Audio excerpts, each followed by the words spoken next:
you can't really put your finger on it, but it's more of a feeling. Like the way they did things, the way he looked at things, the way he knew, the ways of knowing that the elders have, that they watch, and the humbleness, the humility that they carried. They didn't boast. They didn't say we did this and we did that, or they just did things in a quiet way. And it's nice to watch that, to watch him. And just he was a quiet man. He built things, and I must have drove him nuts, because I would say, Dad, what's this for? What's that? What's this? You know, how come we do that? And so when he would be working on the houses and stuff like that, he would give me a saw and a hammer and some nails and some string or whatever, and go and get me to build something. And I would go and I'd hang around his site, and I'd make little things and what have you. Then I'd go on my way. But anyway, the thing was that he was very patient with me and just taught me. And I think I still carry parts of that today. Hopefully I do. You know, in honoring who he was. And to me that's important. To me that's important, because it's part of being Musqueam. It's part of having that sense of belonging, that sense of knowing that I hope that I transfer to my son. It's something that you can't really quantify. You can't really spell it out. You can't even. It's even hard to explain it. But it's more of a feeling. It's more of a way of being.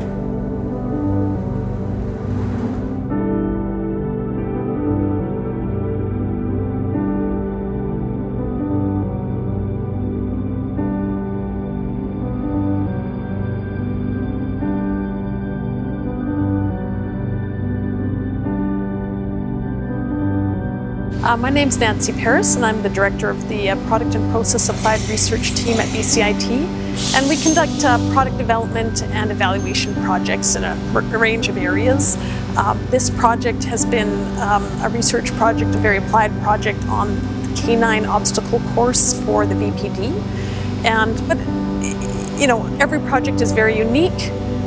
This one's very unique. However, there's several themes that run through all of our projects. One is that it usually involves a multidisciplinary team of researchers and applied researchers and various research staff. So in this case, you know, with Glenn Campbell as kind of the lead applied researcher with his background in carpentry and as a trade certified carpenter, this kind of ties into a theme of trades innovation.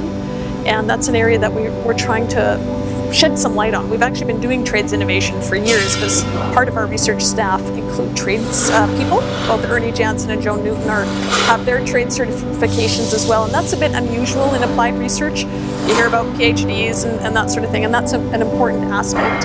But really, it's the multidisciplinary nature of it.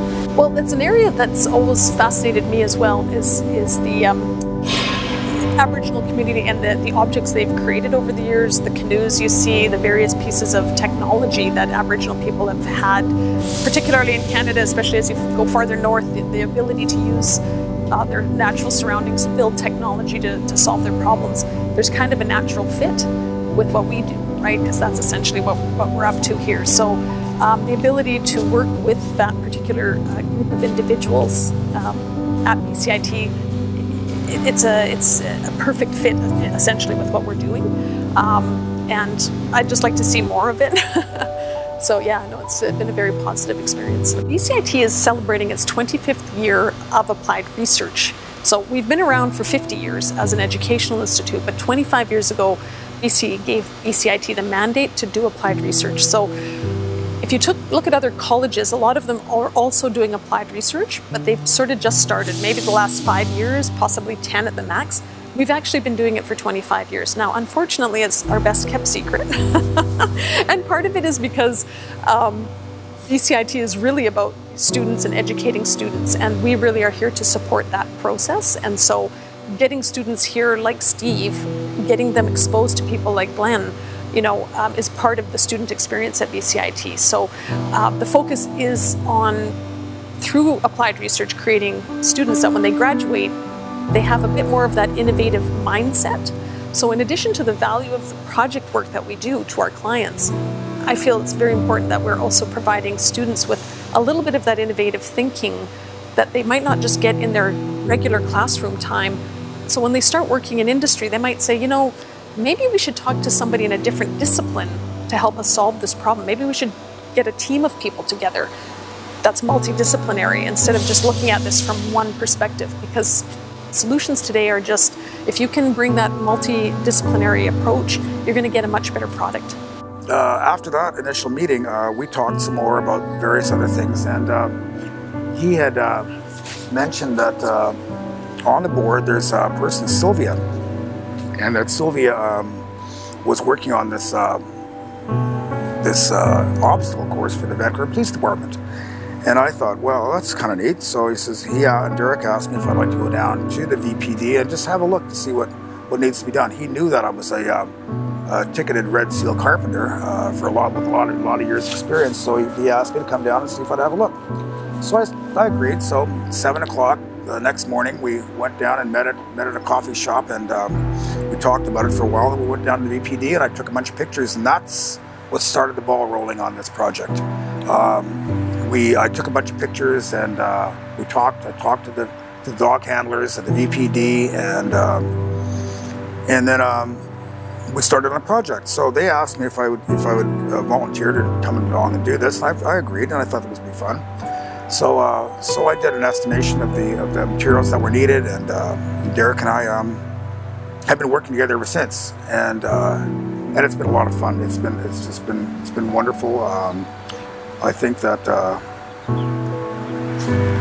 it just all the pieces came together. It took a little while, but everything, through persistence, with Derek and Sylvia, especially, those two just being persistent and getting this off the ground, and so there's been a lot of stops and goes, but eventually we did get it happening, and now we're at the final stages of what we need to do here, and I'm really proud of them. I'm proud of what we accomplished. Well, let's see, Steve. I'm from Musqueam, like I said. Steve, his wife is from Musqueam, and Steve has lived in Musqueam for I don't know how many years, many decades, a long time, at least a couple of decades anyway. And I actually didn't really know Steve. I knew his wife because I knew his wife's brothers, who grew up as children, and so Steve, they did a course. BCIT in partnership with Musqueam put on a course last year to teach first-year apprentices, and so now that the apprenticeship thing fell through with the ones up in Kamloops through, and that didn't pan out. So Derek went and got a hold of Steve. I says, well, look, I need. So the plans changed so that instead of the students coming down there, that he would find me somebody to work with. So he went and found Steve, and then we went and we. So he asked me to come down and meet with him one morning. We would all meet down at the Musqueam golf course. So we went down, and Derek and I had coffee. I interviewed Steve, and I thought, yeah, he's going to work out. And so that was a few months ago. So and then after that, Derek and I went and hit golf balls out, and we had a lot of fun that day. So yeah. By the way, he owes me a golf game. So Steve comes on board, and then we showed up, and he's so enthusiastic. I get here about 10 to 8 we start working. We're supposed to start at 8 o'clock, And I've had to admonish him a couple of times, not really admonish, but say, you gotta wait till 8 o'clock, especially when you're using power tools, because he's not allowed to use a drill or anything unless I'm here, because in case there's any problems or any injuries or whatever. That's the other good thing reminds me of. Because when we're getting the students, we had to have a first aid here, so Sylvia went and sent me to get my industrial first aid. So I went for a week thing where with St. John's ambulance, got my industrial first aid, which is really cool. But you know, now we don't even really need it. But it's always good to have, you know, something in my back pocket. So anyway, getting back to Steve, so he comes here, he's enthusiastic, and you know, he learns, which is really important, because when we initially started, he didn't really have an idea. There was nothing. We have nothing on paper. There's no blueprints, no plans. Everything that has been designed comes from up in here. So I may have made a few diagrams on a 2x4 or whatever, but nothing's been written on paper. So everything is in my head. So I'm trying to transmit that knowledge from my head into his head, and by showing him. And so what I do is I do mock-ups. I grab a whatever material we're using, and I grab another one and I show him visually, because he learns visually. I've watched him, and he watches me what I do, and I said, and then he follows that, and he's picked up on that so well.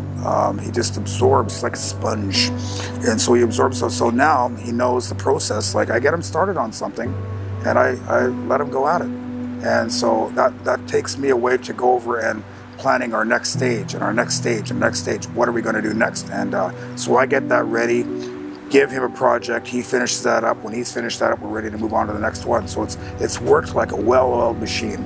And we've just constructed so much, you know, in just this is our 10th day, and everything has worked out like it's meant to happen. Yeah, there's a part of knowing, both being Steve is Cree and comes from Lac La Biche, I believe, in northern Alberta, and so there's kind of a way of knowing, like, he grew up like for the past umpteen zillion years, past 25 years or so, you know, he's involved or with the people out on the West Coast. So there's kind of a sense of knowing. There's also some really healthy bantering or teasing, which is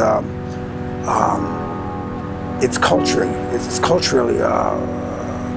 significant, and that's how we get along, and we laugh, and it makes things more pleasurable. We have this rapport that is it's fun. It's fun. I look forward to just to being around him. He's easy to work with. He doesn't get angry. He doesn't lose his cool or anything like that. He just give him a project and he gets right into it, and it's really nice to see. And I wish I had more workers like that all the time. Actually, this is something new to me. So I think this is going to be a really good step for both communities getting together and maybe bonding a relationship so they can carry on doing something like this more often.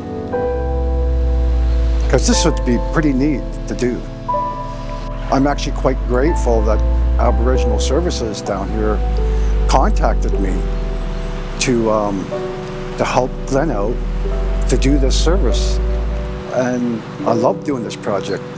First, Derek called me up, and he called me in for an interview, and he was telling me about this project. Then he went ahead and said, let's go meet Sylvia. So we came to meet Sylvia, and I also met Nancy also. So we exchanged a few words, and Sylvia got to know me a little bit better, to understand like where I'm coming from and that I'm a student. And then a couple of weeks afterwards, Derek phoned me up and said that he wants to set up a meeting with myself, Glenn, and Derek, right? So we did that, we got together. In a couple of weeks' time, he said, "It's a go, Steve, come on down. We're gonna do it." So this is where we are. They're gonna be starting up another carpenter course on Musqueam. And they asked me to be an instructor's helper. So I'm in for that. I love it. That way there builds my skills more, and plus I can actually pass my skills on to somebody else. That would be a good experience for me because I like to teach. I want to teach. I always teach my son a different thing. I teach my grandsons different things. Now I'm teaching my daughters how to fish, and they're amazed with it. My son, he's a fisherman too, so hopefully I pray that they keep it going in generation to generation. Are you proud of your work? Yes, I'm very proud of my work. I want to keep doing this. My grandparents, my uncles, they were carpenters, so I want to try and follow their footsteps. Sylvia Rashke, she's been so wonderful and patient, and she's always got a smile and a super disposition that it's kind of like an enthusiasm that you can't, that not everybody has, and you wish everybody was like that. Anyway, it's really refreshing to be with her and work around her, and the stuff she does, she goes over, she bends over backwards because she believes in this project. And the excitement, because she was involved in the first project, and so now we're doing the second one, and she's excited about seeing the things that we're building, how it's all coming together, and there were like I said, there was many roadblocks. There were things that that happened, you know, with trying to get this thing off the ground. Like I said, we started back in October 2013. Just as a meeting, and then pictures, and then looking up logistics, and trying to get all this happening. Where we're gonna house it, the students. So there was all these stop and go. Let's try this. Let's try that. So we worked it all through everything. She's been there, and she's been like front and center. Trying to hold everybody together. You know, we're all connected via email, so whatever goes in, we all have an input and the say of what goes on, so that everybody knows what everybody's doing. So everybody's carbon copied, or not carbon copied, it's CC'd, I suppose, and everybody knows what everybody's doing. So that keeps the ball rolling. And without her, you know, a lot of this wouldn't have happened. And I'm really grateful. I'm grateful for the facility that we have, that we're able to use. Because without that, where would this have taken place?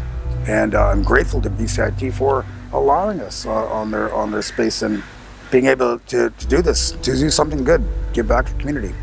When we first came here, like I had visited the facility here a few times, mainly to get logistics, to figure out in my mind where things are going to go and how we're going to be able to utilize the facility, how I'm going to keep out of their space. Now, Ernie came along and just said, well, hey, I got this, I got this. He was really, how do I say it? He wasn't regimental. He would say, well, how about this, or how about that? And he would give it to you so that everything remains open and up for discussion. Nothing was solid and hard and written in stone, so that, you know, you got to do this and you got to do that, and I don't want you over here. Nothing like that. Everything was peaceable, so that, you know, he made you feel welcome, and any kind of assistance. I would go to him and say, hey, how about this, or whatever.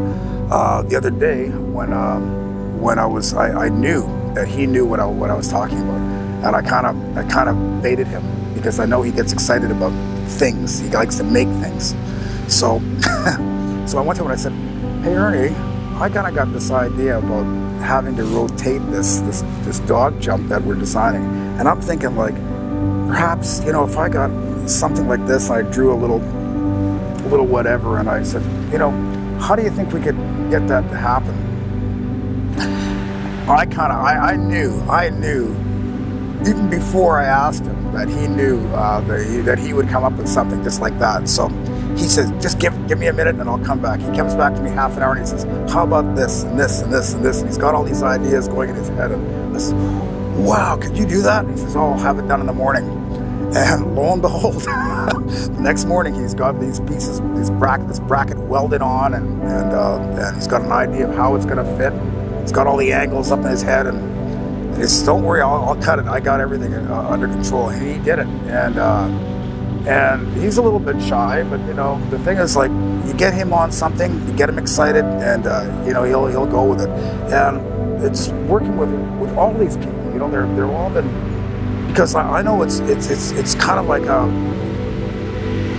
they're used to having their own space and being able to move and do things as normal. So we're kind of an intrusion on their space. So, but having them, you know, like being so patient and accommodating, it's phenomenal.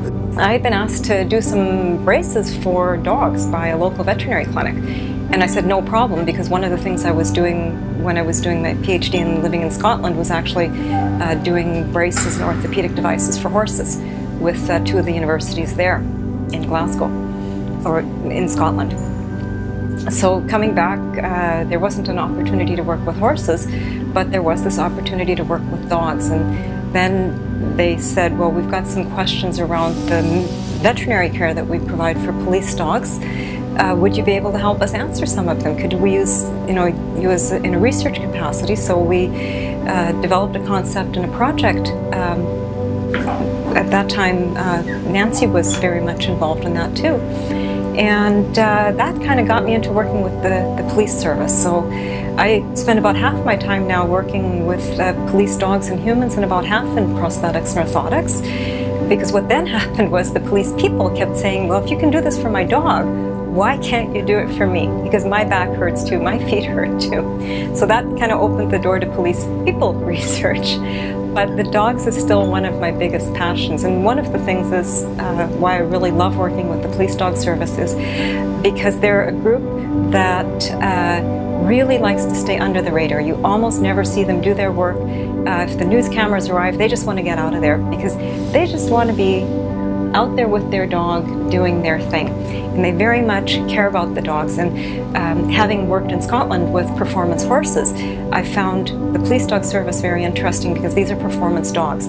So here you have a working animal, just like a performance horse is a working animal, who is really interested in the job they're doing too. And that absolutely fascinates me, is animals who genuinely like to work. So if you spend a lot of time around high performance animals, an animal can't operate at high performance, whether it's a horse racing or doing a 3-day event, or a police dog, or a different form of service dog, if that animal didn't actually truly enjoy what they're doing. Because the animals that don't actually wash out in the training process. So by the time you actually get a working dog or a working horse sort of on the road, so to speak, that's a dog who likes to be there. And I find it absolutely fascinating to watch these dogs, see how they work, and think about how can we apply the same tools and techniques that I use in my prosthetics research to help persons with disabilities, and also the work I've done in safety and medical devices, which is to improve human performance and health. How can I apply those same techniques and theories to the dogs? Okay, and that is neat, because having worked in veterinary before I got to the police dogs, when you're working with an animal, you actually have to be a lot more in tune to signals and to gait, to how an animal is moving. And an animal will always be honest with you. So if they're not happy with what you're doing, you'll get kicked or you'll get bitten, okay? Human patients, on the other hand, will say, yes, yes, yes, I love the device you've provided with me, I use it every day. And then they come back 6 months later and there's no dust on it and there's no dirt on it, so I know they haven't been using it, right? So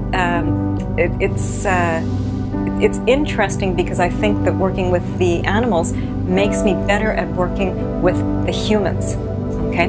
Because the animals, if they're not happy, I know it, and I also see where they don't actually participate. And to be honest, animals are not that different from us.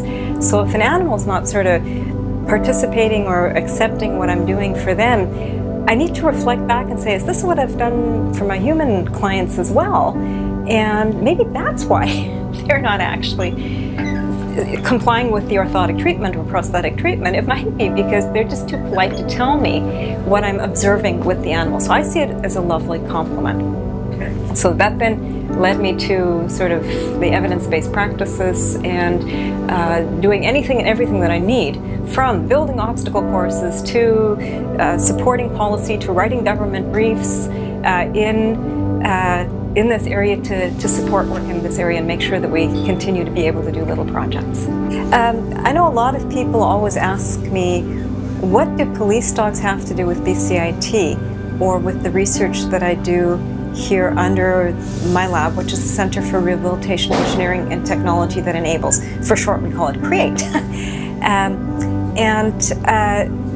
For me, it's completely logical, because I'm taking the same skill set that I use in prosthetics and orthotics, and I'm applying it to a different field that has similar needs and challenges. But in fact, because it's a four-legged high-performance animal, these animals are the police dogs are the Olympic athletes of the dog world.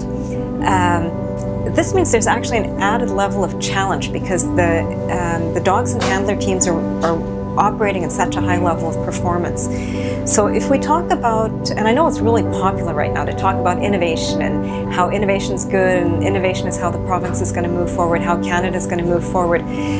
But there's some elements to innovation that people who aren't actually on the ground making it happen often don't understand, and often administrators don't want to hear about. Innovation absolutely requires risk. Okay, you have to be willing to try things and do things that haven't been done before. You have to be willing to fail for it, and failure sometimes costs. It can cost in terms of morale and ego. It can cost dollars for sure. So without taking the risks, the actual risks that are required to make innovation happen, you won't actually make innovation happen. And this is where an applied research group like what we have here at BCIT in the Technology Center within my own lab CREATE.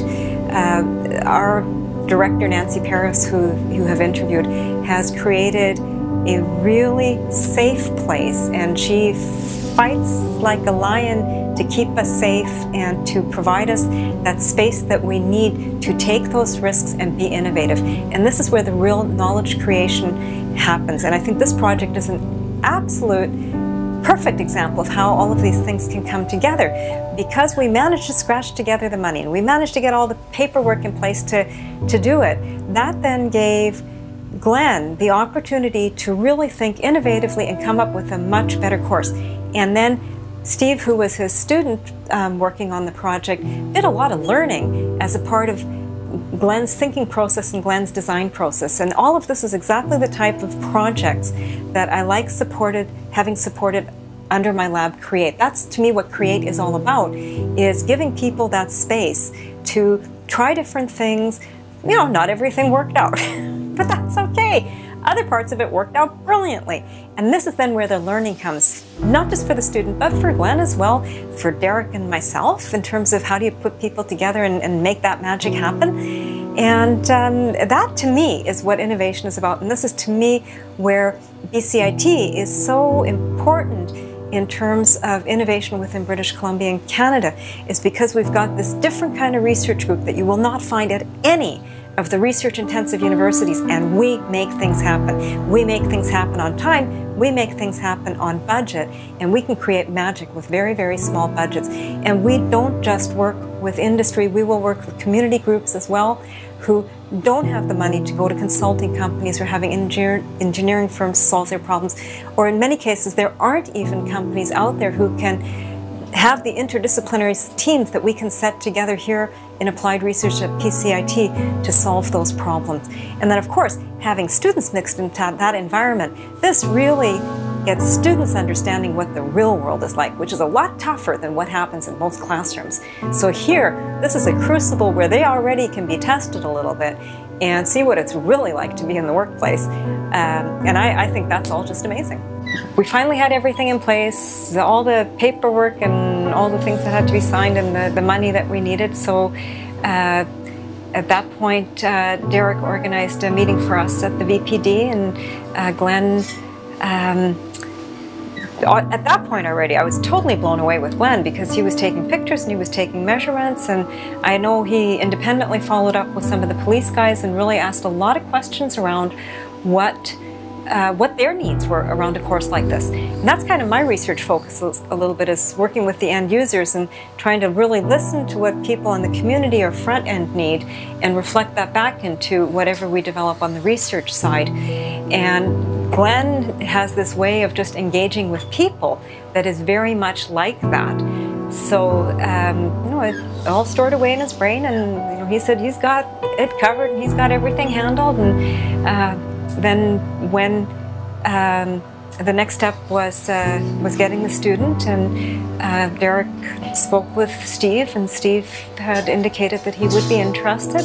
So then Derek brought Steve by just to meet me and to look at what some of the ideas were and get a lay of the land in our lab. And I really appreciated that as well, so that I actually had a chance to meet Steve and talk to him and get a feel for Steve before we actually started the project. And I think that's an important part of building communities and relationships, is you don't just throw everybody on a work site the first day and tell them to get going. If you have just a few minutes to sit down and have a coffee and understand where somebody's coming from and what our goals and objectives are, it's made, I think, for a very harmonious and a very, very productive project these last 2 weeks. And because of the care that Derek put into getting the right people together. Yeah, so that's kind of how Glenn then got involved, and then we started working here, and I've been totally blown away by the work that Glenn and Steve have been doing. Glenn has improved the course over the last course so much in terms of the design and how he put it together, and really thinking about all the input he got from the police dog handlers. And I know he's been talking to other people, like when he's out and about in town, I think he was talking to someone with Canadian Border Services who had a dog or something, and was asking them about, you know, his dog and the needs of that dog. And all of this was reflected back into the design of the course and what Glenn was doing. So the two of them have just been really, the carpentry side, they've pulled that together so well in 1 week, and they are such neat workers. And the other thing that I am very impressed with Glenn, and I know he's been doing a lot of sustainability courses at BCIT over and above his carpentry business, there is so little waste that has been produced in this project. I have been absolutely impressed by how clean they work, how little waste they produce, how they've really made every effort to take the leftover materials and incorporate it into the course to improve the structural strength, for example. Offcuts that in other work sites would go into the garbage, they were actually integrating into the obstacles to make the obstacles stronger. So this is like, wow, amazing. These guys are good. Yeah. They've done a great job putting concepts together. They've got pictures that they're going off of, and just having a pile of lumber transform into a whole course that came out very well. And a little bit of brainstorming from time to time, and that worked out extremely well with the group. So I'm an advisor with Aboriginal Services. I work with current students on campus here at the BCIT Burnaby campus. We're based here. I'm actually technically covering the 5 campuses. So BCIT spreads itself out through the Lower Mainland. The population of the school itself is like 49,000. When you look at Aboriginal students at BCIT, it's above 1,000. And looking at support for those students, I'm generally one-on-one with students. I like to form a relationship and look at, you know, allowing students to help others is a big thing that I look at. So mentorship and a peer mentorship role. That sort of gears into the role modeling aspect of Aboriginal students. I first met Sylvia, I sit on the board, I'm a director at large for the Faculty and Staff Association, so the FSA. Sylvia and I got to talking at one of the meetings, and her and I formed an instant relationship, and she just asked about a course in a building project that she was starting and she was redoing because she had done it before. and she was looking at how Aboriginal students could be involved, and knowing my role here with Aboriginal Services, looking at how that could play a part. And I sat down and had some meetings with her, and eventually Nancy Paris, Laurie Sterrett, and Glenn. And we started to build and look at how a working group could look at this Canine course. Well, looking at sort of my background, so I'm a Claston Nation. I have a Northern British Columbia, Dakel territory background. My family is in Northern BC, but I was mainly raised in Vancouver. So having a little bit of both, it's the urban and rural experience. So you're looking at a very remote reserve where my dad's from, and then living in an urban center, right, which is Vancouver. And working here, I get to see, students in similar experiences, similar backgrounds, or students that are specifically from a certain reserve or a certain area.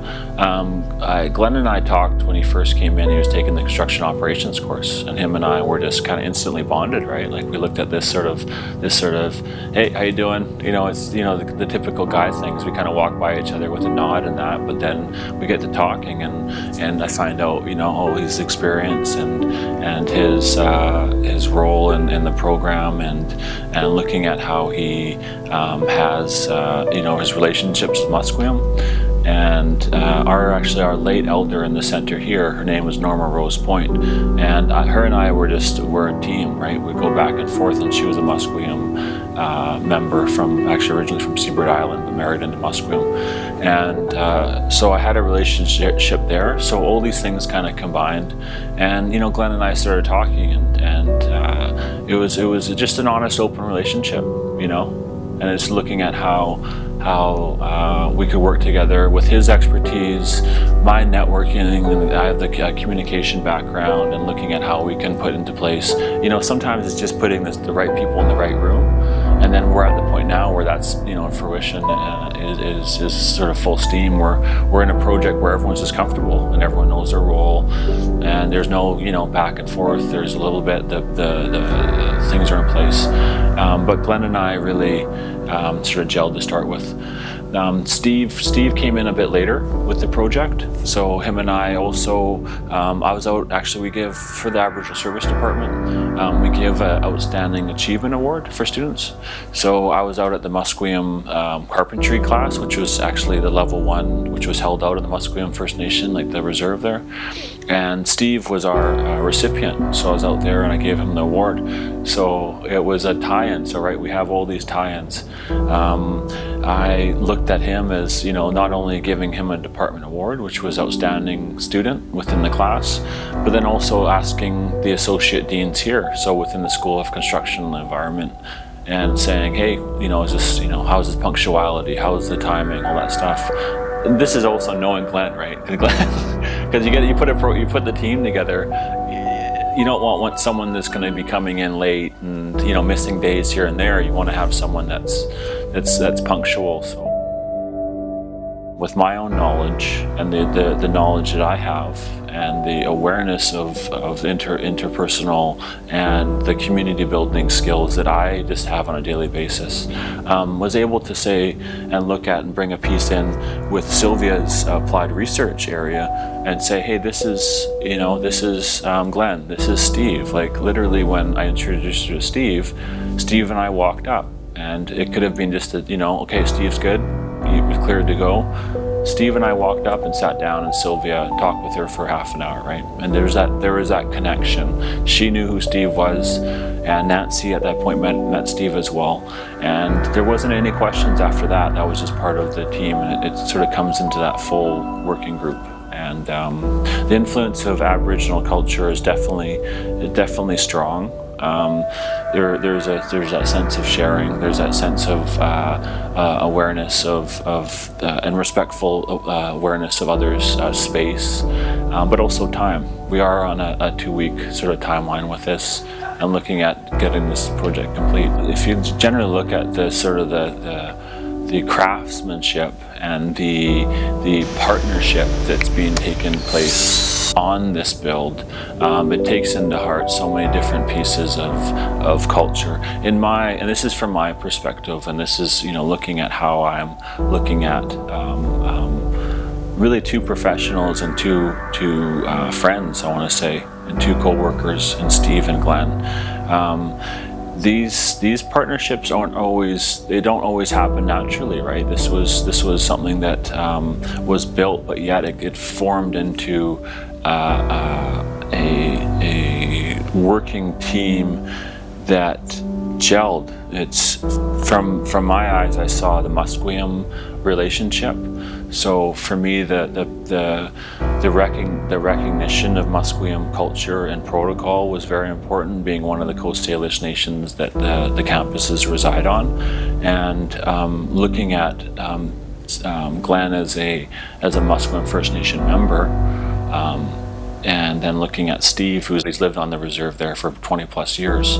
So for me, seeing that and bringing that together was good. With that, the cultural element of that is that it goes back into their bloodlines, right?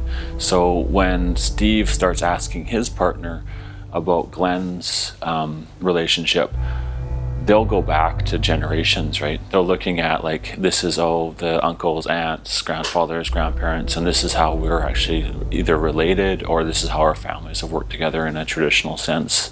And whenever I talk with Glenn, he talks about his experiences with building, and his father, and his fishing, and his other, you know, his other culture activities.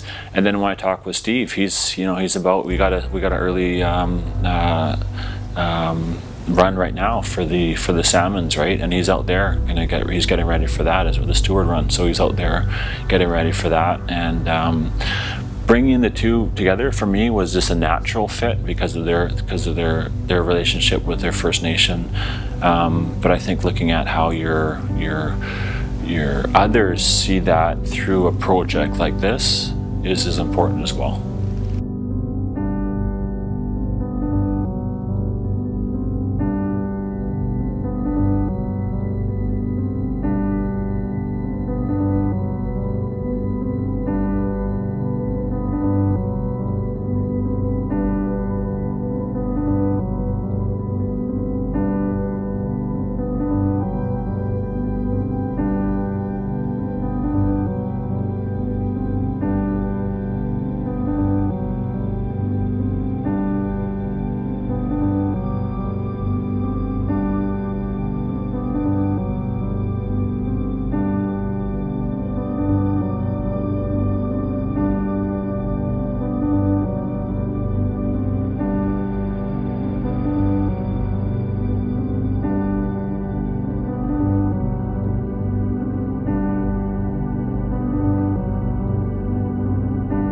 The German Shepherd breed, the propensity of the breed, which make it probably the most worldwide for police work, the dogs just become so attached and part of the family.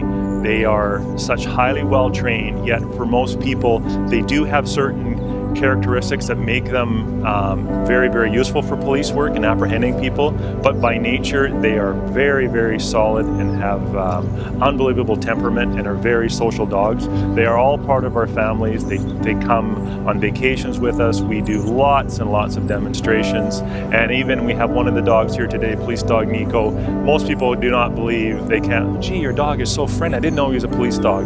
And that is actually a very good thing because the dogs are very stable. They turn it on when they need to, but they're very social and friendly. And it is a huge part of the dogs become of our family. And for example, when I had to put Czar down, we had him before we, like my wife and I, before we had our boys. And that was a very, very sad day because he's their little puppy. Sylvia has been around with the Vancouver Police Dog Squad for years. She has been a great confidant, a resource, and a friend. Her passion with her staff and Sylvia have about dogs, but in particular police dogs.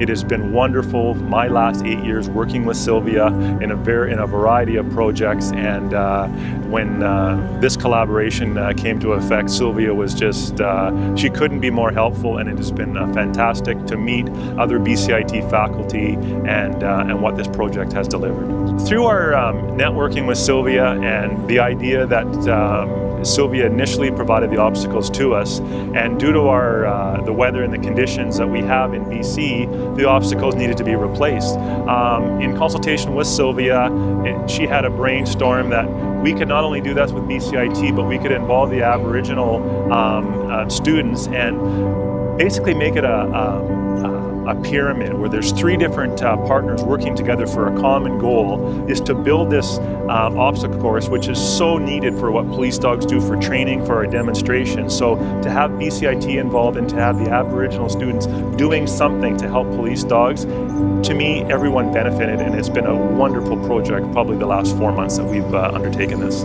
Anytime we have a chance to work with our education partners, and it's information sharing. Not only does this project come to the fruition of having the tangible obstacles that you see, but it is learning about each other.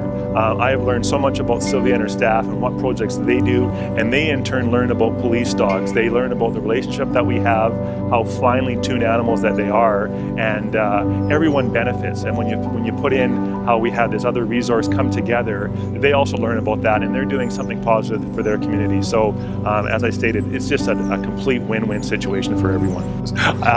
Moving these obstacles, they are such well constructed. The thought before the actual partner, the project got started, Glenn and Lori and Derek and Sylvia, along with our trainers, we did a walkthrough. We talked about the needs for the dogs, the needs of the course. So beforehand, Glenn had a first-hand knowledge of what we actually needed, and then with his skill and his expertise in the carpentry side that, quite frankly, obviously I do not have, Glenn put together what we now see as being is constructed in front of us. And as the guy moving it off the truck, we just said, I think Angie mentioned, Barry, I'm pretty sure you could stand on top of this. And I said, I think we could land a helicopter on top of some of this stuff. It is super well done, and it's going to last for years, and it's going to benefit not only our dogs and through our training, but it's going to demonstrate to the public what our dogs are capable of on something that is safe for the dogs, that is so well constructed, that's going to last for years. So I am super ecstatic about having these new obstacles. My name is Sergeant Ray Wong. I'm one of 2 supervisors for the Vancouver Police Canine Unit. I knew there was a long-standing partnership with BCIT. I recently came back to the unit as one of the supervisors this January. However, I've stayed involved with the unit after leaving as a handler back in 2008. And I know even then the Canine unit has always been working with the BCIT along with the performance development of our dogs. And I knew there was a partnership along with the Aboriginal community and the carpenters, and that they had previously built our course before. And to keep that tradition going, to keep the partnership going, the collaboration, we decided to go that route again because it was such a positive experience. And here we are today with a brand new obstacle course, thanks very much to the students of BCIT. You know, policing in general is we're just your next door neighbor. We're doing a job that we've chosen to do, and that we've been given the opportunity to do that, and to work with the community that we live in, and for them to give back to us and us to give back to them. That's what it's all about, and this is a prime example of those partnerships that we share with the people that we work with and live with. Oh, I just took my dog through it the other night, and it is one solid piece of equipment. Like the materials, the thought that went into it, and just the quality of the construction is phenomenal. Okay, thank you for everybody coming here this morning. I'd like to introduce Inspector Laura Sacato. He's the inspector in charge of our emergency response section and our Canine unit, and he's going to talk to you today about the new obstacles that we've worked with BCIT. Good morning, everyone, and I'd like to thank you all for coming to the grand unveiling of our new Canine training course. This course was built in partnership with BCIT, and it is intended to replace the old training course which was donated to us by BCIT back in 2009. The labor to build the course has been graciously donated to us by the BCIT Technology Center. It's been uniquely designed for training our police service dogs to keep them fit and to prepare them for the difficult tasks we will ask them to do as they perform their service to our diverse communities. I'd like to thank everyone who worked so tirelessly to bring this project to completion, and who, through their generosity, have provided us with one of the finest obstacle courses and training courses found anywhere. In closing, I'd like to offer a special note of thanks to our design and construction team from BCIT, and they are in no particular order. Dr. Sylvia Rashke, Mr. Derek Joseph, Mr. Glenn Campbell, and Mr. Steve Luke. And I'd like to ask Mr. Eric Joseph, who's a representative from BCIT, to come up and say a few words. Thank you very much. Thank you, Inspector Zakata. Good morning, my full name is Azad Derek Gamal Joseph. I'm from Claston Nation. I am the advisor with BCIT Aboriginal Services. I'm based at the BCIT Burnaby campus. I'm also a director at large for the Faculty and Staff Association at BCIT. I'd like to first acknowledge the Coast Salish territories that we are standing on today, as well as some special guests that are here. So we have the first Vice Chair of BCIT Board of Governors, Larry Sterrett, Shane Point, who's somewhere as well, our Elder Alf Dumont, and Jim Q. So thank you very much for coming. I'm here to introduce the Breaking Down Walls and Building Bridges project and the building of the amazing VPD Canine unit. Of course, we are here to see today. Behind me is the project team. They're not behind me, but they're here. So yeah, if you want somebody to come. So we have Sylvia Rashke. She's the BCIT Technology Center and Champion for Police Dog Performance and Health Research, Principal Investigator for BCIT Create, and also Director at Large for the BCIT Faculty Staff Association. The builders of the course, we'll start with Glenn over here. He's Glenn Campbell, Musqueam Indian Band member, BCIT Construction Operations alumni, and Red Seal Carpenter, Aboriginal peer mentor, and also Steve Luke.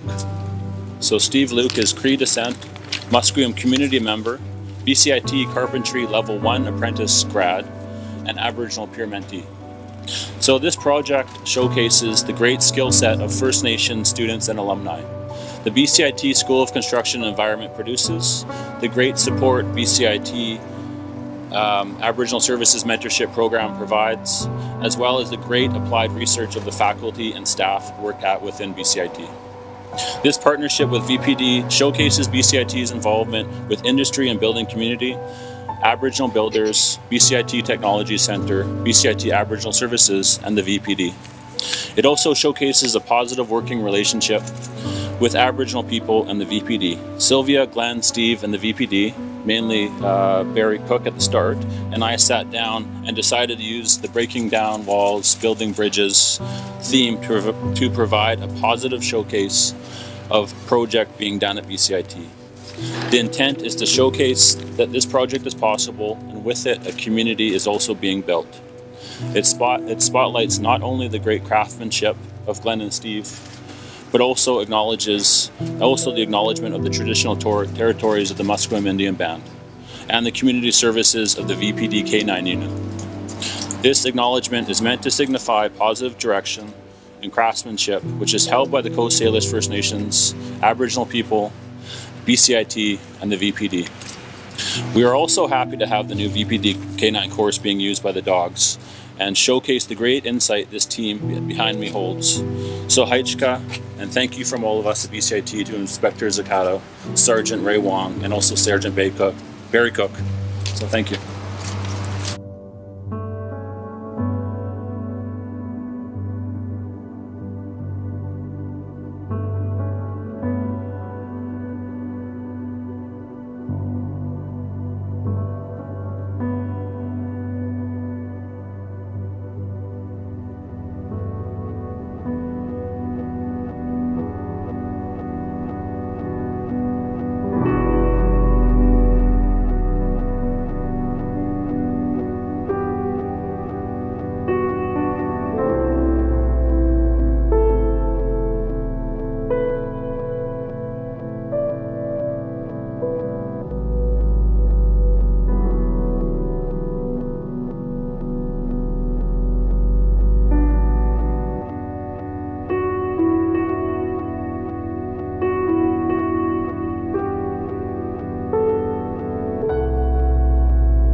Today, when I see the dogs run through the courses, it's just phenomenal that that I had a hand in helping them to get better.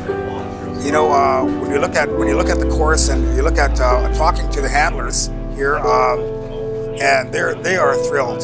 They are thrilled because now the dogs have something that they can really work with, and you know, it's thinking like a dog. You know, I talked about this before, like, you know, what are some of the barriers that might happen? What about out in the field? What are they up against? And how can I incorporate that into the design? And you know, the dogs love it and the people love it. So I think it worked out well. It's like one big family coming together, and it gives me a good feeling to see like everybody coming together. I feel good. I feel like I accomplished something through all this training I went through just to become a carpenter. And for example, like, here's some of my work that's here from my experience. And this stuff here is going to last a long time, so they don't have to keep on changing it over and over and over. Oh, it looked absolutely amazing. I went out when I got here this morning and had a look at the course, and everything looked picture perfect. It really came together, and to see it in the site where it's going to be used and where I've actually used it for research in the past, very exciting, and I can really see how we upped the game this time around, and with the refinement of the design and everything, it's everything we could have dreamt it could be, or would have liked to have dreamt that it could be. That's actually happened with this particular building of the course. It's amazing.